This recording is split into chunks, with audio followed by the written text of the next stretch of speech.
Bonjour, je suis très heureuse de vous accueillir pour cette nouvelle édition de TV Images 48. Avec les beaux jours, l'actualité lozérienne est riche en événements. Il y a un événement qui n'a pas encore été évoqué ici et qui s'est déroulé dans toute la Lozère au mois de février dernier. Je veux parler des 20 ans de Contes et Rencontres. Écoutons et regardons. Ce festival s'est passé dans les meilleures conditions, dans la mesure où nous avons eu une météo clémente qui nous a permis cette année de satisfaire toutes les animations qui étaient prévues. La deuxième chose, je crois, qui est importante et qu'il faut mettre en avant, c'est la programmation, la qualité, la diversité justement de tous ces spectacles qui ont été mis en œuvre par l'équipe d'animation, Marie, Sylvie et Jocelyne, qui ont su répondre, grâce justement à la venue de tous ces artistes, à la sollicitation de ce public fidèle de Lozère. Donc les 20 ans de Contes et Rencontres en Lozère, un honneur d'y être invité, un plaisir, parce que c'est toujours bien les anniversaires, on danse, on chante, on mange du gâteau, les enfants font un peu tout et n'importe quoi, mais bon, on les surveille. Mettez votre parka, je mets le mien, vous verrez tout ce que le vent vient. Chantez, dansez, nous divertis, chantez, dansez, nous divertis.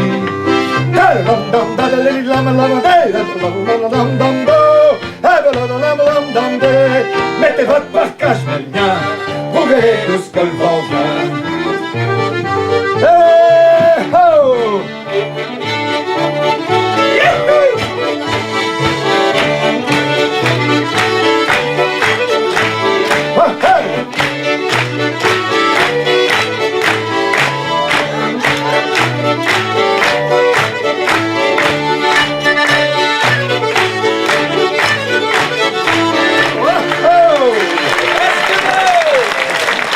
À l'année prochaine, pour 2012. Les images sont extraites d'un DVD qu'a fait réaliser la Fédération départementale des foyers ruraux de Lozère. Florac, un lundi de Pâques sous un soleil radieux.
Beaucoup de monde pour cette foire de printemps. Florac encore. Bruit et fureur pour le 43e rallye de Lozère. TV Images 48 était dans la course, aux images.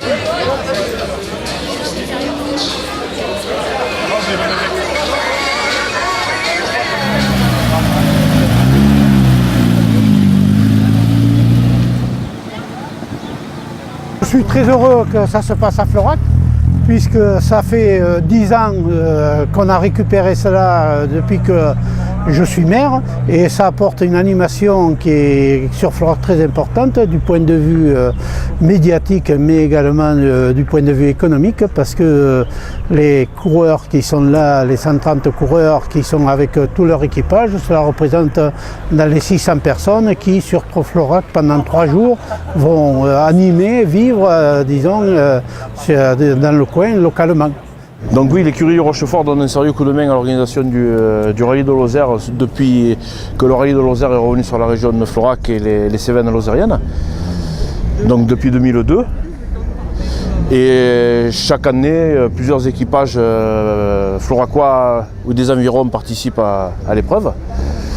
Et cette année, il y a 7 voitures floracoises au départ du rallye.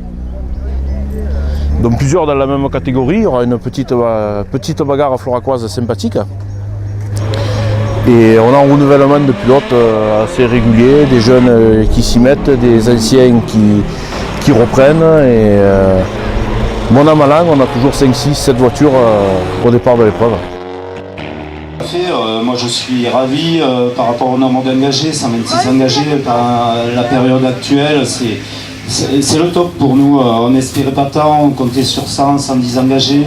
Bon, on avait fait 131 l'an dernier et cette année 126, pour moi c'est très bien.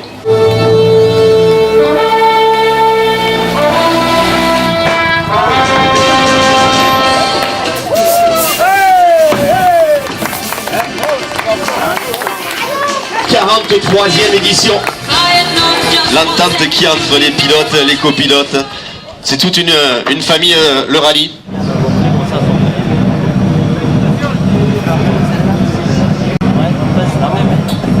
Hier, dans la première spéciale, on a fait un super temps. Puis dans la deuxième spéciale, j'ai un peu assuré. Bon, c'était ça. On a perdu 20 secondes, donc il nous manque aujourd'hui pour être sur la deuxième place. Mais bon, voilà, ça fait partie du rallye. La voiture a bien marché. Les conditions climatiques étaient au top, donc il n'y a pas de souci. Ah oui, je suis content d'être troisième, bien sûr.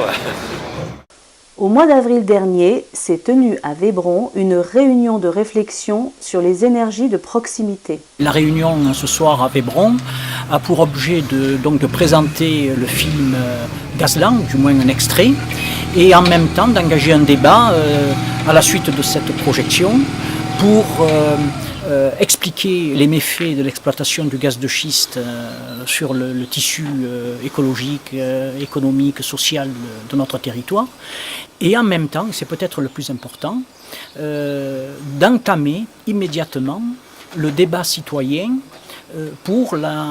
sur la transition écologique et la transition énergétique, de telle sorte que ce débat sur la nouvelle société que nous voulons construire, le nouveau modèle de développement que nous voulons, soit décidé par nous-mêmes et surtout pas par les actionnaires du CAC 40 que sont Total ou GDF Suez.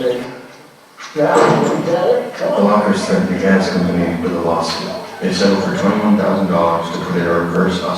mobilisation citoyenne que nous avons fait en Lozère et ailleurs autour de ce projet d'exploration du gaz de schiste, la mobilisation citoyenne a été payante. Donc on a dit qu'on avait envie de se réunir à peu près tous les 3 mois pour réfléchir sur les énergies de proximité, parce qu'en fait c'est pas les solutions qui manquent, il y en a plein.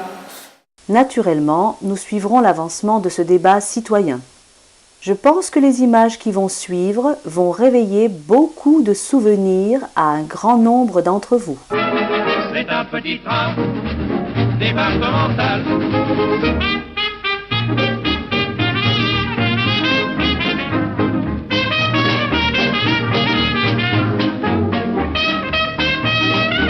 La ligne verte, donc, qui est située sur le tracé de l'ancienne voie de chemin de fer, le CFD, qui reliait donc Florac à Sainte-Cécile-d'Andorge.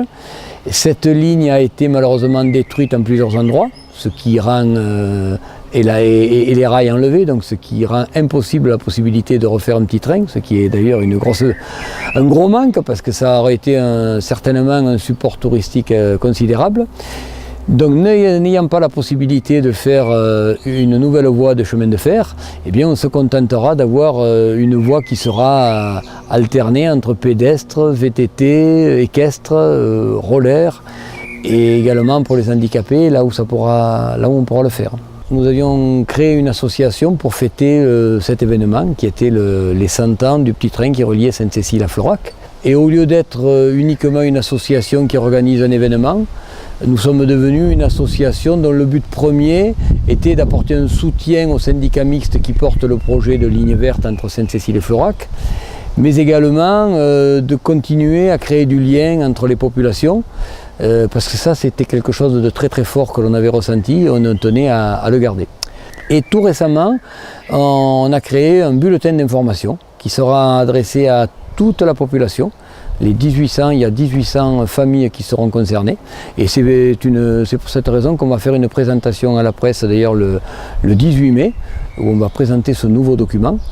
Et en marge donc de tous ces documents, eh bien, on organise des événements. Champ d'Aumergue, qui est un lieu de mémoire historique, on va aménager le site, on va reconstruire certaines choses, créer des charpentes et des toitures pour protéger des panneaux d'information qui donneront tout l'historique du lieu. Et bon, donc là, on est en train d'aménager carrément un site. Donc c'est encore une autre corde à notre arc. Donc, cet été, il y aura beaucoup d'animations et de découvertes à faire le long de cette ligne verte. Maintenant, partons à la découverte de quelque chose d'assez rare en Lozère. Un moulin à eau au bord du Tarnon.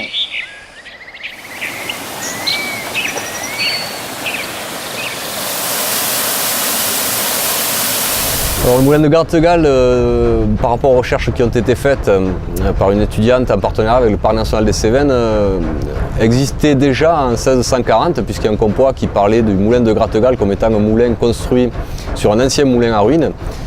Donc on a quelques siècles d'histoire derrière nous. Et ce moulin a fonctionné jusqu'en 1983, date à laquelle mon grand-père a arrêté l'exploitation de la minoterie. Après 20 ans d'abandon, entre guillemets, j'ai décidé de le remettre en marche pour conserver ce patrimoine qui est relativement rare dans la région. Chose faite aujourd'hui, puisque maintenant, depuis 4 ans, le moulin retourne et on peut refaire de la farine comme ça se faisait à l'époque avec les mêmes techniques qui ont été utilisées depuis plusieurs siècles. Donc le principe du moulin est un principe de moulin qu'on retrouve beaucoup dans le sud de la France, à savoir une roue à aube horizontale et pas une roue à aube verticale qu'on peut voir dans certains moulins, qui elle-même, par la force de l'eau, va entraîner une meule dite tournante qui va frotter contre une meule qui elle est immobile, qui est dite dormante. Et c'est ce frottement d'une meule contre l'autre qui va permettre d'écraser le blé et d'en faire de la farine.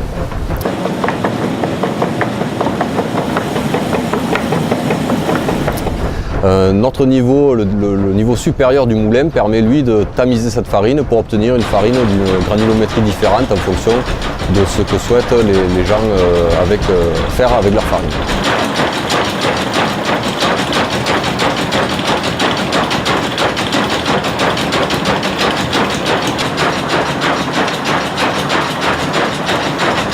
Là, je fais de la farine pour le plaisir, entre guillemets, pour quelques amis qui veulent faire leur propre farine avec leurs propres céréales.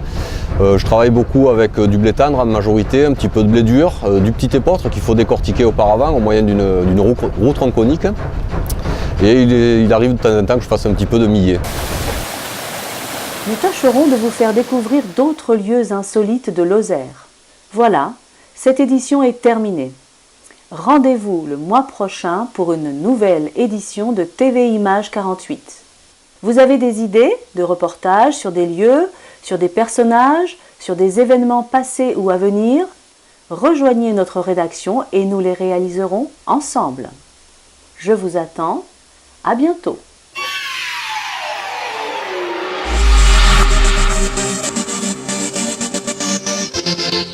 Thank you.